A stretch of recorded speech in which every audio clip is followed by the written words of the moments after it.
Hi hello ನಮಸ್ಕಾರ ಸ್ನೇಹಿತರೆ. ಕರ್ನಾಟಕ ರಾಜ್ಯ ಮಹಿಳಾ ಅಭಿವೃದ್ಧಿ ನಿಗಮದಿಂದ ಉದ್ಯೋಗಿನಿ ಯೋಜನೆಗೆ ಕಾಲ್ಫಾರ್ಮ್ ಆಗಿದೆ. ಯಾರೆಲ್ಲ ಮಹಿಳೆಯರು ತಮ್ಮ ಸ್ವಂತ ಉದ್ಯೋಗವನ್ನ ಪ್ರಾರಂಭಿಸಬೇಕು ಅಂತ ಅನ್ಕೊಂಡಿದ್ದಾರೋ ಅವ್ರಿಗೆಲ್ಲರಿಗೂ ಸುವರ್ಣಾವಕಾಶ ಅಂತಾನೆ ಹೇಳ್ಬೋದು. ಸೊ ಅವರೆಲ್ಲಾನು ಕೂಡ ಉದ್ಯೋಗಿನಿ ಯೋಜನೆಗೆ ಅಪ್ಲೈ ಮಾಡ್ಕೊಂಡು ನೀವು ಅದರ ಸದುಪಯೋಗನ ಪಡ್ಕೊಳ್ಬಹುದು. ಸೊ ಉದ್ಯೋಗಿ ಯೋಜನೆಗೆ ಅಪ್ಲೈ ಮಾಡೋದ್ರಿಂದ 1 ಲಕ್ಷದಿಂದ 3 ಲಕ್ಷದವರೆಗೆ ನಿಮ್ಗೆ ಸಾಲ ಸೌಲಭ್ಯ ಸಿಗುತ್ತೆ. ಹಾಗಾಗಿ ಯಾರೆಲ್ಲ ಮಹಿಳೆಯರು ಉದ್ಯೋಗಿನಿ ಯೋಜನೆಗೆ ಅಪ್ಲಿಕೇಶನ್ಸ್ ಅನ್ನ ಸಬ್ಮಿಟ್ ಮಾಡೋದ್ರ ಮುಖಾಂತರ ನೀವು ಉದ್ಯೋಗಿನಿ ಯೋಜನೆ ಲಾಭವನ್ನ ಪಡ್ಕೊಳ್ಬಹುದು. ಸೊ ಹಾಗಾಗಿ ಈ ವಿಡಿಯೋದಲ್ಲಿ ಯಾವ ರೀತಿ ನಾವು ಉದ್ಯೋಗಿ ಯೋಜನೆಗೆ ಅಪ್ಲೈ ಮಾಡೋದು ಅನ್ನೋದನ್ನ ಸ್ಟೆಪ್ ಬೈ ಸ್ಟೆಪ್ ತಿಳಿಸ್ಕೊಡ್ತಾ ಇದ್ದೀನಿ. ಹಾಗಾಗಿ ಈ ವಿಡಿಯೋನ ಎಲ್ಲೂ ಸ್ಕಿಪ್ ಮಾಡದೆ ಪೂರ್ತಿಯಾಗಿ ನೋಡಿದ್ರೆ ನಿಮ್ಗೆ ಅರ್ಥ ಆಗುತ್ತೆ. ಸೊ ಈಗ ಮೊದಲನೇದಾಗಿ ನೀವು ಸೇವಾ ಸಿಂಧು ಪೋರ್ಟಲ್ಗೆ ಲಾಗಿನ್ ಆಗ್ಬೇಕಾಗತ್ತೆ. ನೀವು ಹೊಸದಾಗಿ ಏನಾದ್ರೂ ನೀವು ಅಪ್ಲಿಕೇಶನ್ಸ್ ಅನ್ನ ಸಲ್ಲಿಸ್ತಾರ ಅಂದ್ರೆ ನೀವು ಸೇವಾ ಸಿಂಧು ಪೋರ್ಟಲ್ಗೆ ಮೊದಲಿಗೆ ರಿಜಿಸ್ಟ್ರೇಷನ್ ಅನ್ನ ಮಾಡ್ಕೊಳ್ಬೇಕಾಗತ್ತೆ.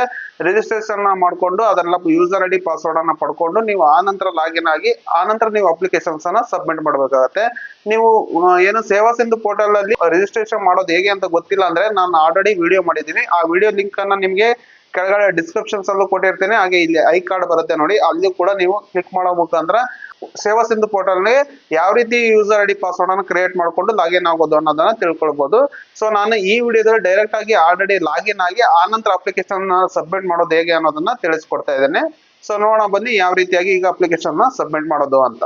ಸೊ ಸೇವಾ ಸಿಂಧುಗೆ ಲಾಗಿನ್ ಆದ ನಂತರ ನೋಡಬಹುದು ನಿಮಗೆ ಈ ರೀತಿಯಾಗಿ ಹೋಮ್ ಪೇಜ್ ಬರುತ್ತೆ. ಇಲ್ಲಿ ನೋಡಬಹುದು ನೀವು ಸರ್ಚ್ ಬಾರ್ಗೆ ಬಂದು ಉದ್ಯೋಗಿನಿ ಅಂತ ಸರ್ಚ್ ಮಾಡಿ.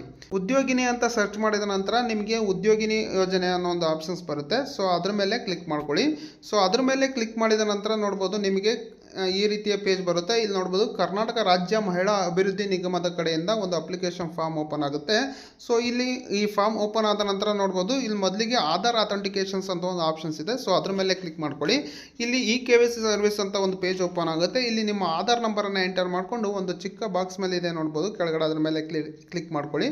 ಅದಾದ ನಂತರ OTP ಅನ್ನೋ ಒಂದು ಬಾಕ್ಸ್ ಮೇಲೆ ಕ್ಲಿಕ್ ಮಾಡ್ಕೊಂಡ್ರೆ ನಿಮಗೆ ಆಧಾರ್ಗೆ ರಿಜಿಸ್ಟರ್ ಆಗಿರುವ ಒಂದು ಮೊಬೈಲ್ ನಂಬರ್ಗೆ OTP ಬರುತ್ತೆ.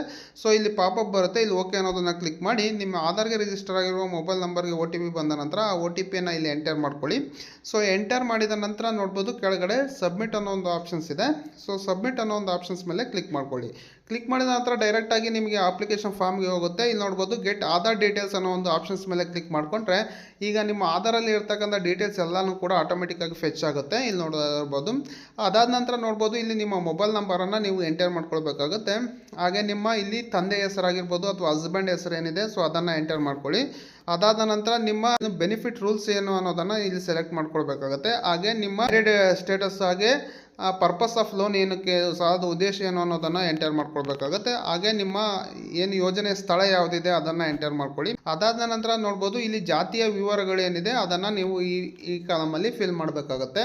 ಇಲ್ಲಿ ನಿಮ್ಮ ಕ್ಯಾಸ್ಟ್ ಸರ್ಟಿಫಿಕೇಟ್ನ RD ನಂಬರ್ ಏನಿದೆ ಅದನ್ನು ಎಂಟರ್ ಮಾಡಿಕೊಂಡು ಜಸ್ಟ್ ಕ್ಲಿಕ್ ಮಾಡಿದ್ರೆ ಸಾಕು, ಆಟೋಮೆಟಿಕ್ಕಾಗಿ ನಿಮ್ಮ ಜಾತಿ ಹೆಸರು ಹಾಗೆ ನಿಮ್ಮ ಜಾತಿ ಪ್ರಮಾಣ ಪ್ರಕಾರದ ಹೆಸರೇನಿದೆ ಅದು ಬರುತ್ತೆ.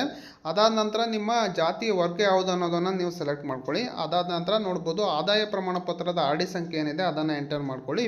ಅದಾದ ನಂತರ ಸೈಡಲ್ಲಿ ಕ್ಲಿಕ್ ಮಾಡಿದರೆ ನಿಮ್ಮ ಹೆಸರು ಹಾಗೆ ನಿಮ್ಮ ಆದಾಯ ಪ್ರಮಾಣದ ಸಂಖ್ಯೆಯಲ್ಲಿ ಎಷ್ಟು ಇನ್ಕಮ್ ಇದೆ ಅದನ್ನು ಆಟೋಮೆಟಿಕ್ಕಾಗಿ ಫೆಚ್ ಆಗುತ್ತೆ. ಅದಾದ ನಂತರ ಕೆಳಗಡೆ ನಿಮ್ಮ ಅಡ್ರೆಸ್ಸನ್ನು ನೀವು ಎಂಟರ್ ಮಾಡ್ಕೊಳ್ಬೇಕಾಗುತ್ತೆ. ಏನಿದೆ ಇಲ್ಲಿ ನಿಮ್ಮ ಡಿಸ್ಟಿಕ್ಕನ್ನು ಸೆಲೆಕ್ಟ್ ಮಾಡ್ಕೊಳ್ಳಿ, ಹಾಗೆ ತಾಲೂಕನ್ನು ಸೆಲೆಕ್ಟ್ ಮಾಡ್ಕೊಳ್ಳಿ. ಅದಾದ ನಂತರ ಹೋಬಳಿ ಯಾವುದಿದೆ ಅದನ್ನು ಸೆಲೆಕ್ಟ್ ಮಾಡ್ಕೊಳ್ಳಿ. ಹಾಗೆ ಅಡ್ರೆಸ್ ವಿಳಾಸ ಯಾವುದಿದೆ ಸೊ ಅದನ್ನು ಸೆಲೆಕ್ಟ್ ಮಾಡ್ಕೊಳ್ಳಿ.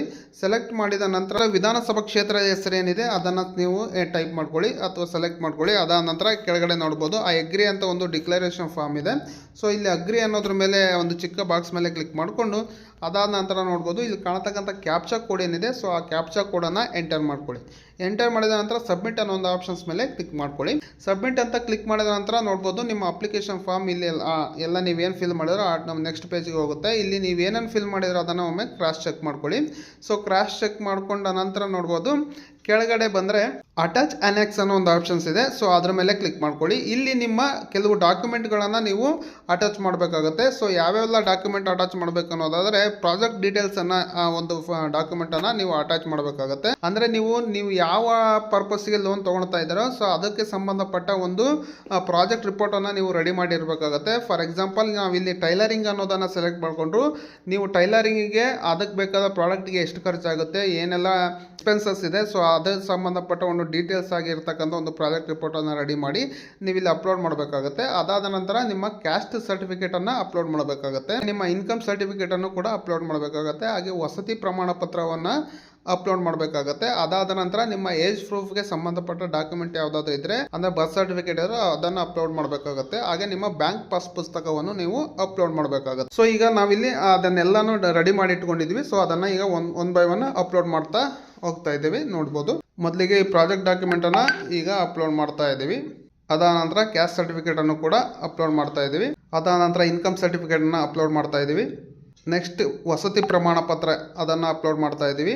ಅದಾದ ನಂತರ ಏಜ್ ಪ್ರೂಫಿಗಾಗಿ ಬರ್ತ್ ಸರ್ಟಿಫಿಕೇಟ್ ಅನ್ನ ಅಪ್ಲೋಡ್ ಮಾಡ್ತಾ ಇದ್ದೀವಿ. ಅದಾದ ನಂತರ ಪಾಸ್ ಪುಸ್ತಕವನ್ನ ಕೂಡ ಅಪ್ಲೋಡ್ ಮಾಡ್ತಾ ಇದ್ದೀವಿ.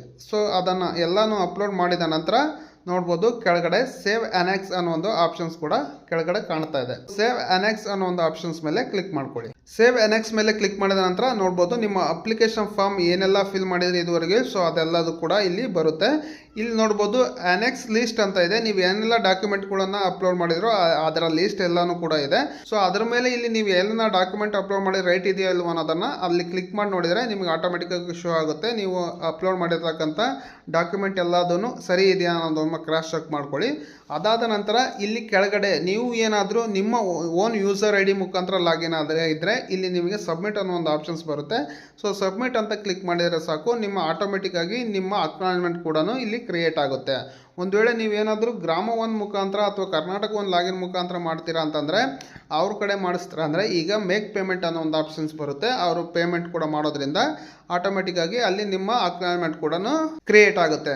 ಈಸಿಯಾಗಿ ನಿಮ್ಮ ಅಪ್ಲಿಕೇಶನ್ಸ್ ಕೂಡ ಸಬ್ಮಿಟ್ ಆಗುತ್ತೆ. ಈ ರೀತಿಯಾಗಿ ನಿಮ್ಮ ಅಪ್ಲಿಕೇಶನ್ಸ್ ಅನ್ನ ನೀವೇ ಅಪ್ಲೈ ಮಾಡ್ಕೊಳ್ಬಹುದು. ಅಥವಾ ನಿಮಗೆ ಆಗೋಲ್ಲ ಅಂತಂದ್ರೆ ನಿಮ್ಮ ಹತ್ತಿರದ ಗ್ರಾಮವನ್ನಾಗಿರ್ಬೋದು ಅಥವಾ ಕರ್ನಾಟಕವನ್ನ ಮುಖಾಂತರ ನೀವು ಅರ್ಜಿಯನ್ನು ಸಲ್ಲಿಸಿ ಅದರ ಉಪಯೋಗವನ್ನು ಪಡ್ಕೊಳ್ಬಹುದು. ಫ್ರೆಂಡ್ಸ್, ಕೊಟ್ಟಿರ್ತಕ್ಕಂಥ ಇನ್ಫಾರ್ಮೇಶನ್ಸ್ ನಿಮಗೆ ಇಷ್ಟ ಆಗಿದೆ ಅನ್ಕೊಳ್ತೀನಿ. ಇಷ್ಟ ಆಗಿದ್ರೆ ದಯವಿಟ್ಟು ಒಂದು ಲೈಕ್ ಮಾಡಿ, ಹಾಗೆ ನಿಮ್ಮ ಅನಿಸಿಕೆ ಅಭಿಪ್ರಾಯಗಳನ್ನು ನಮಗೆ ಕಮೆಂಟ್ ಮೂಲಕ ತಿಳಿಸಿ. ಹಾಗೂ ಇದೇ ರೀತಿ ಇಂಟ್ರೆಸ್ಟಿಂಗ್ ಮತ್ತು ಯೂಸ್ಫುಲ್ ಮಾಹಿತಿಗಾಗಿ ನಮ್ಮ ಚಾನಲ್ ಅನ್ನು ಸಬ್ಸ್ಕ್ರೈಬ್ ಮಾಡ್ಕೊಳ್ಳಿ. Friends, thank you for watching. Take care.